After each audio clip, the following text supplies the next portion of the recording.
Hello students, welcome to our channel Wisdom Classes. तो आज हम करने जा रहे हैं वर्कशीट नंबर 15 क्लास 10th की, जो कौन सी है, साइंस एंड मैथ्स की। ये कौन सी डेट की है, 7 अगस्त की। तो इसके अंदर हमें क्या दे रखा है, एसिड बेस एंड सॉल्ट का लास्ट पार्ट, जिसमें हम पढ़ेंगे प्लास्टर ऑफ पेरिस के बारे में और वाटर ऑफ क्रिस्टलाइजेशन के बारे में। और हम अब चलो इसके बारे में पढ़ना स्टार्ट करते हैं। Plaster of Paris. Plaster of Paris को हम क्या कहते हैं, पीओपी। ये आपने सुना भी होगा, जब आप कभी घर वगैरह बनाते हैं तो उस पैकेट्स पे लिखा होता है पीओपी। वो उसका मीनिंग क्या होता है, वो है प्लास्टर ऑफ पेरिस। उसका केमिकल फार्मूला क्या है, CaSO4.12H2O। इसको हम क्या कहते हैं, कैल्शियम सल्फेट हेमीहाइड्रेट्स। ये कैसे ऑब्टेन होता है, जिप्सम होता है, जिप्सम जिसका फार्मूला होता है CaSO4.2H2O। तो इसमें से जब हम हीट करते हैं तो वाटर मॉलिक्यूल्स इवेपोरेट हो जाते हैं, तो और हमें प्लास्टर ऑफ पेरिस मिलता है। प्लास्टर ऑफ पेरिस की प्रॉपर्टीज़ क्या है, वो एक वाइट पाउडर होता है, और जब हम उसे पानी से मिक्स करेंगे तो वो जिप्सम में वापस चेंज हो जाता है, और वो बहुत ही गर्म प्रोसेस, मतलब हीट इन्वॉल्व होती है, उसमें रिलीज होती है। तो जब हम अगर पीओपी के अंदर वाटर मिलाएंगे तो हम उसके बाद जो कंटेनर को टच करेंगे तो वो काफ़ी गर्म होता है। इसका एक केमिकल रिएक्शन ऐसे होता है, CaSO4.12H2O, और जब हमने एक्स्ट्रा पानी लिया है और फिर वो क्या इसमें बना देता है, हमारा जिप्सम में चेंज हो जाता है। ओके, जिप्सम का फॉर्मूला क्या है आपको पता है, ये क्या है, एक मिनट, CaSO4.2H2O। इसके सम यूजेस क्या है प्लास्टर ऑफ पेरिस के। प्लास्टर ऑफ पेरिस क्या इसमें यूज़ होता है, मेडिकल ट्रीटमेंट में यूज़ होता है, ब्यूटीफुल और डिज़ाइनर सीलिंग्स बनाने में यूज़ होता है, टॉयज़ बनाने में यूज़ होता है, मॉडल्स बनाने में यूज़ होता है, क्ले। ये क्या आपने फ्रैक्चर में सुना होगा कि पीओपी जब फ्रैक्चर बांधते हैं, जब पक्का प्लास्टर होता है तो उसमें हम पीओपी यूज़ करते हैं ताकि हड्डी हिले ना, वो बाद में कट जम जाता है, उसके बाद उसे हम काट देते हैं। ये हमारी फ्रैक्चर बोन्स को जोड़ने में काम करता है। और ये जब आपने सीलिंग्स पे अलग अलग डिज़ाइन देखे होते हैं, ये पीओपी के बने होते हैं, टॉयज़ भी पीओपी के बनते हैं, और काफ़ी सारे मॉडल्स भी पीओपी के बनते हैं। और अब क्या दे रखा है हमें, वाटर ऑफ क्रिस्टलाइजेशन के बारे में। इसमें हमसे पूछा है क्या क्रिस्टल ऑफ सॉल्ट्स के क्या रियली में ड्राई होते हैं। कुछ सोल्ट्स में वाटर मॉलिक्यूल्स होते हैं ड्राई फॉर्म में। वो हमने आपको शायद देखा होगा, जब आपका ये वॉशिंग सोडा का जो वो होता है, वॉशिंग पाउडर टाइड का, उसमें हमने वाइट वाइट के छोटे छोटे से वो देखे होंगे। वो क्या है, वो वाटर मॉलिक्यूल्स ही हैं। क्या है, अब देखिए हम वाटर ऑफ क्रिस्टलाइजेशन की डेफिनेशन पढ़ते हैं। The fix number of water molecules. क्या है, fix number of water molecules. The fixed number of water molecules in one formula unit of a salt known as a water of crystallization। ये आपकी definition ही है, आपको अच्छे से याद करनी है, पेपरों में भी अक्सर पूछ ली जाती है 1 नंबर की क्वेश्चन में।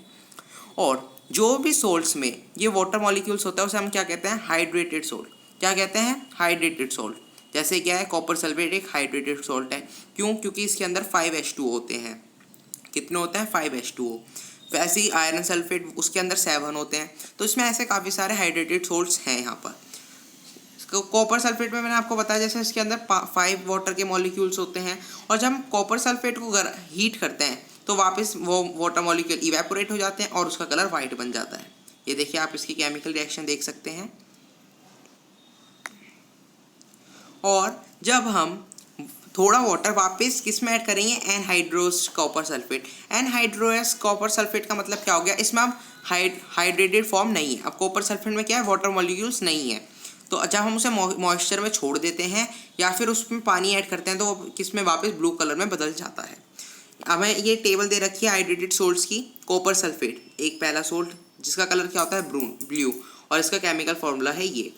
और एक दे रखा है आपको फेरस सल्फेट, इसका कलर क्या होता है, ग्रीन। फेरस सल्फेट का कलर कैसा होता है, एक मिनट, ग्रीन। फेरस सल्फेट का कलर होता है ग्रीन। फॉर्मूला होता है FeSO4.7H2O। इसमें 7 मॉलिक्यूल्स होते हैं वाटर के। और ये मॉलिक्यूल्स ऐसा नहीं है कि मतलब वाटर का मॉलिक्यूल, ये छोटे छोटे होते हैं, ये केमिकल फॉर्मूला है, केमिकली बनते हैं सब चीज़ें। और एक सोडियम कार्बोनेट वॉशिंग, इसका क्या, वॉशिंग सोडा हो गया, जिसका हम क्या फॉर्मूला होता है, Na2CO3H2O 10H2O। ऐसी जिप्सम का क्या है, जिप्सम का CaSO4.2H2O। तो अब हम आपने ये सब चीज़ें समझ ली। आपको कोई भी दिक्कत हो आप कमेंट बॉक्स में से करके ज़रूर बता दें, और उसका आंसर जल्दी से जल्दी दे दूंगा। अब हमें क्या करना है, आंसर करने हैं क्वेश्चंस के। हमें क्या पूछा है, फुल फॉर्म पूछने हैं पीओपी की, उसके 3 यूजेस लिखना है, या मैंने आपको ऊपर बताया है, और water of crystallization with 1 example.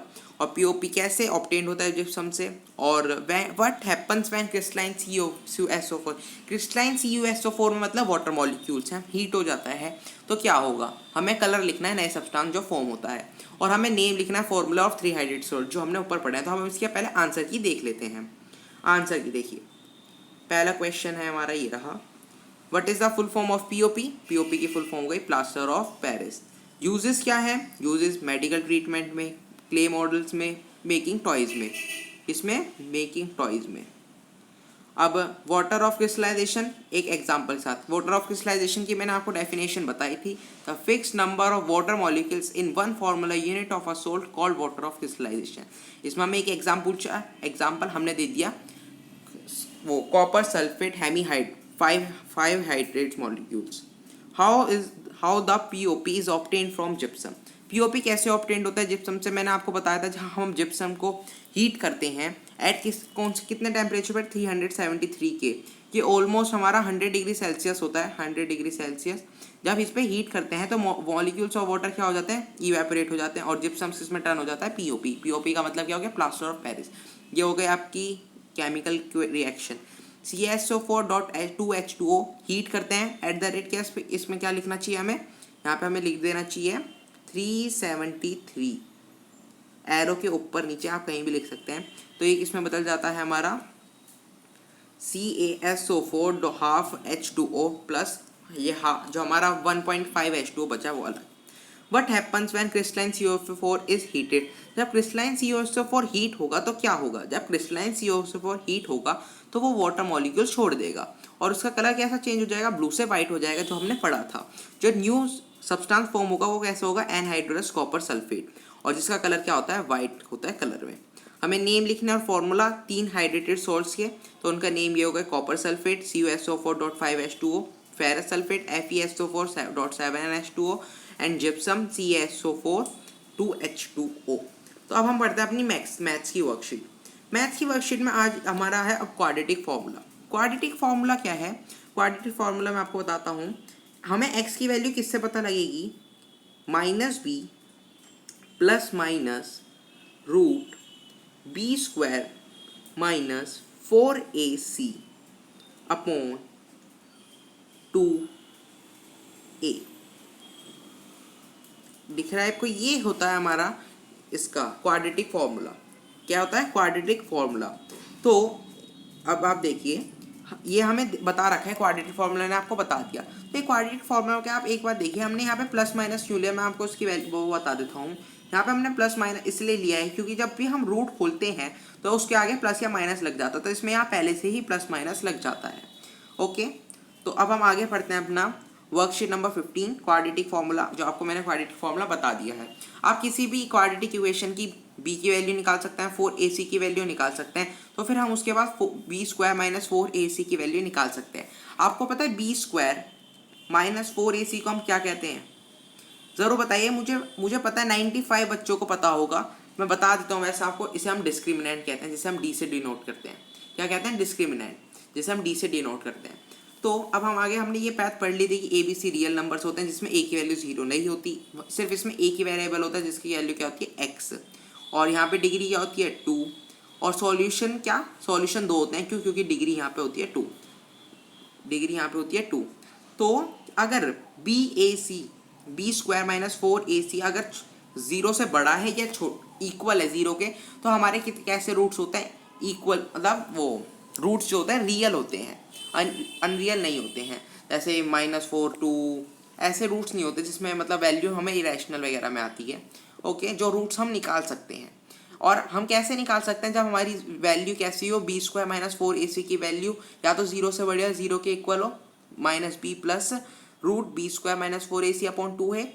एक बार हमने क्या ले लिया, प्लस माइनस था, तो एक बार प्लस यहाँ पे रख लिया, एक बार माइनस, तो इससे हमारे क्या रूट निकल जाएंगे, कितने रूट निकल जाएंगे, 2। ओके, इसमें हमें एप्लीकेशन दे रखे हैं, या तो डायरेक्ट क्वेश्चन पूछ लिया जाता है आपसे कि इस क्वेश्चन को आप क्वाड्रेटिक फार्मूले से कंप्लीट करिए, या कन्वर्ट करना पड़ता है आपको इक्वेशन में, पहले x - 1 x + 2 आपने इन दोनों की मल्टीप्लाई कर दी और ऊपर भी मल्टीप्लाई कर दी। फिर आप एक टर्म को RHS की साइड लेगा, एक टर्म को LHS की साइड लिया है, और उसके बाद आपने अपना LCM वगैरह लेके LHS की साइड लेकर आके एक इक्वेशन फॉर्म कर ली, क्वाड्रेटिक इक्वेशन, जैसे इन्होंने लास्ट में करी है।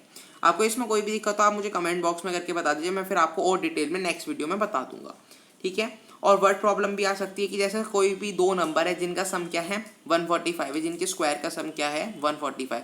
दो कैसे नंबर है कॉन्सेक्यूटिव। कॉन्सेक्यूटिव नंबर क्या होते हैं, मान लो हमने 1 लिया तो उसका कॉन्सेक्यूटिव पॉजिटिव नंबर क्या हुआ 2, और मान लो हमने इसमें क्या ले लिया x ले लिया, तो फिर नेक्स्ट नंबर क्या हो गया x+1, ठीक है। तो ऐसे इन्होंने किया है। अब हम आगे क्वेश्चंस करते हैं। कोई भी दिक्कत हो आप मुझे ज़रूर बता दीजिए, फिर मैं आपका नेक्स्ट वीडियो में पूरा क्वाड्रेटिक इक्वेशन आपको अच्छे से समझाऊंगा। पहला क्वेश्चन दे रखा है कि हम दो क्वाड्रेटिक इक्वेशन को पता लगा सकते हैं जिसकी वैल्यू b² - 4ac जब 0 से छोटा हो। नहीं, वो कैसे, मैं वो रूट्स कैसे होता है, अनरियल रूट्स होते हैं। कैसे रूट्स होते हैं, अनरियल। तो इसका आंसर हो गया फॉल्स। ये क्या है, फॉल्स। ओके, आगे देखते हैं। अब इसके 4 क्वाड्रेटिक इक्वेशन हमें कांस्टेंट c की वैल्यू बतानी है। c की वैल्यू क्या आती है, कांस्टेंट होती है। जैसे इसमें -16 है, इसके साथ x कोई वेरिएबल नहीं है ना, तो इसलिए इसकी वैल्यू हो गई c की वैल्यू क्या होगा इसमें -16। और हमें इंटीजर बताना है वर्ड प्रॉब्लम्स का, जो हमें ऊपर दी हुई है। वर्ड प्रॉब्लम का कौन सा, ये वाला इक्वेशन है हमारी, तो हमें इसका क्या बताना है, इंटीजर्स बताने हैं। और एक हमें ये इक्वेशन दे रखी है, इसका हमें रूट्स निकालना है क्वाड्रेटिक फॉर्मूला, जैसे हमें डायरेक्ट क्वेश्चन पूछ लिए जाते हैं वो। और ये हमारी कन्वर्टेबल हो गई, ये कन्वर्टेबल भी है और डायरेक्टेड भी है, और ये हमारी वर्ड प्रॉब्लम हो गई, ठीक है। अब इसको हम सॉल्यूशंस करते हैं। क्या हम रूट फाइंड आउट कर सकते हैं जिसका वो छोटा हो, b² - 4ac 0 से छोटा हो, फॉल्स, बिल्कुल सही है। और आगे बढ़ते हैं कि फॉर क्वाड्रेटिक इक्वेशन हमें कांस्टेंट c की वैल्यू बतानी है, -16 है, तो आंसर -16 हो गया।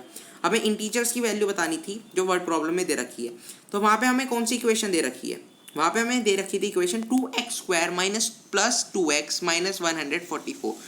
तो अब हमने इसमें देखा ये सब 2 से डिवाइड है, तो हमने 2 बाहर निकाल लिया, ब्रैकेट में इन सब से बाहर निकाल लिया, तो अंदर क्या बचा, x² + x - 72 = 0। तो जब ये 2 यहाँ पे LHS में RHS साइड आएगा तो 0/2 हो जाएगा, जिसकी वैल्यू कितनी हो गई 0, जिसकी वैल्यू कितनी हो गई 0। तो यहाँ पे फिर हमने इधर ले गए, तो x² + x - 72 की वैल्यू कितनी है 0, ठीक है। तो अब आगे देखते हैं, फिर यहाँ पे हमारी क्या वैल्यू है, a की वैल्यू तो हो गई 1, क्योंकि यहाँ पे कोई कोफिशिएंट नहीं है, 0 नहीं हो सकती, क्यों, अगर ये 0 होगी तो ये वाला फिर टर्म वेरिएबल रहेगा ही, फिर तो ये बच जाएगी, तो इसलिए क्या होगी 1। ये तो आपको बात पता लग गई होगी, ये 1, यहाँ पे भी 1, तो a की वैल्यू 1 हो गई, b की वैल्यू 1 हो गई, c की वैल्यू -72। अब क्वाड्रेटिक फॉर्मूला लगाते हैं। क्वाड्रेटिक फॉर्मूला मैंने आपको बताया था -b + -√b² - 4ac/2a। इसमें हमने -b क्या है, इसमें हमने, एक मिनट में कलर चेंज कर लेता हूँ, ब्लैक ले लेते हैं इसमें। x क्या है, x हमने ले लिया, x वो b क्या दे रखा है 1, तो हमने -1 कर लिया, b² 1, और c की क्या दे रखे -72, और 4 का 4 रखे, a की जगह 1 लिख दिया, और अपॉन में क्या होता है 2a, तो हम 2 ही लिख सकते हैं क्योंकि 2 की मल्टीप्लाई 1 के साथ हो रही है। उसके बाद हमने -1 का एज इट इज रखा, 1 यहाँ पे 1 है। और एक बार बताइए कि जब, एक मिनट, जब हम माइनस की मल्टीप्लाई करते हैं,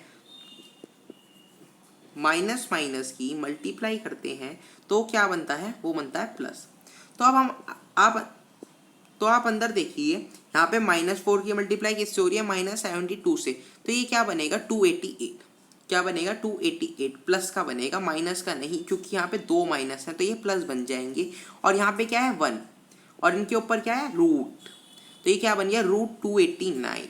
और 289 किसका स्क्वायर होता, किसका अंडर वो, मतलब किस 289 किसका स्क्वायर रूट है, किसका है 17 का, यस 17 का है। तो 1 - 1 + -17/2। अब या तो हम -1 से हमें एक बार प्लस करना है, एक बार माइनस करना है, तो एक बार हमने -1 से 17 को प्लस कर लिया और एक बार माइनस कर लिया, तो x की वैल्यू क्या है 16/2, और एक बार आई -18/2, तो ये क्या बन जाएगा, x की वैल्यू या तो 8 आएगी या फिर -9 आएगी।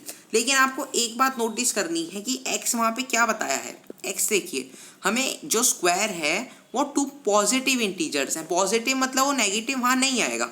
ये मतलब एक ये तरीका है कि जो ये है हमारा -9, ये हो ही नहीं सकता, क्यों, ये तो पॉजिटिव बोला है उन्होंने, पॉजिटिव इंटीजर, तो यस, फिर ये -9 नहीं होगा, तो सिर्फ x की वैल्यू क्या हो सकती है, x की वैल्यू क्या हो सकती है -8, x की वैल्यू क्या हो सकती है -8 ही हो सकती है।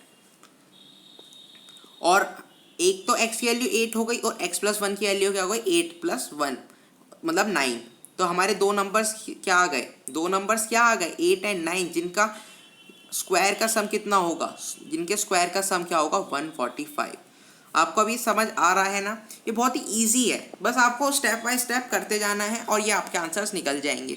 अब इसमें क्या है, हमें पहले कन्वर्ट करना है फिर डायरेक्ट फॉर्मूला लगाना है। अब एक बात देखिए, यहाँ पे x प्लस 2 है, यहाँ पे x माइनस 2 है, तो आप ऐसा तो कोई नंबर है नहीं, तो आप यहाँ पहले आप क्या करेंगे x प्लस 2 की मल्टीप्लाई एक बार कर देंगे, एक बार x माइनस 2 की मल्टीप्लाई कर देंगे। पर आपने ऐसे ही करा, एक बार आप x माइनस 2 की मल्टीप्लाई x माइनस 1 से कर देंगे, एक बार x माइनस 3 से कर देंगे, ताकि इन दोनों की नीचे वाली डिनोमिनेटर्स की मल्टीप्लाई हो जाए।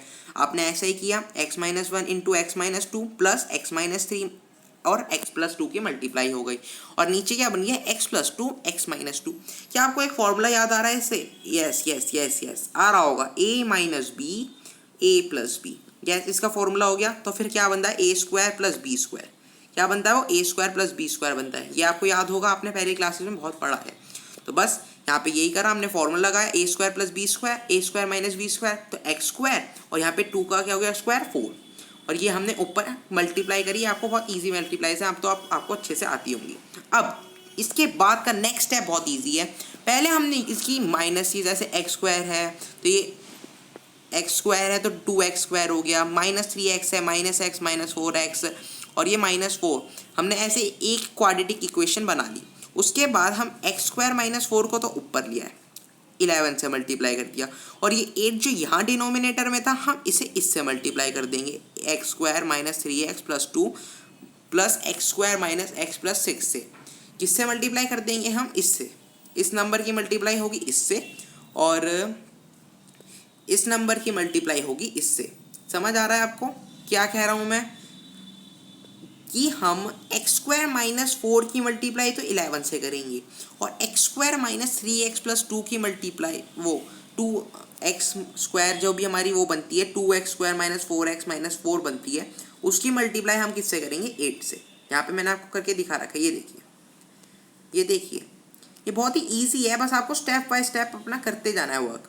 ये स्टेप बाय स्टेप ये इक्वेशन बनेगी आपकी। ये 8 की मल्टीप्लाई आप इससे भी करेंगे।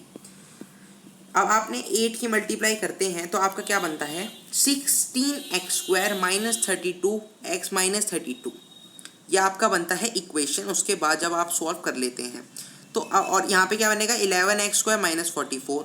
तो आपने अब ये 11x स्क्वायर है, आप ये इस साइड ले गए, ये एक मिनट, अब आप ये इस तरफ ले गए 5x स्क्वायर माइनस 32x। तो अब ये 11 को जब इधर लेगा माइनस में हो जाएगा, फिर माइनस हो गया 5 बचा ओनली। क्या बचा? ये 5 बचा, और यहाँ पर उसके बाद माइनस 32 एग्जिट रह जाएगा, और ये माइनस 44 क्या बन जाएगा? प्लस 44 बन जाएगा। तो उसके बाद ये बन जाएगा प्लस 12, क्योंकि ये माइनस 32 है और यहाँ प्लस 44 हो जाएगा, तो ये क्या बन जाएगा?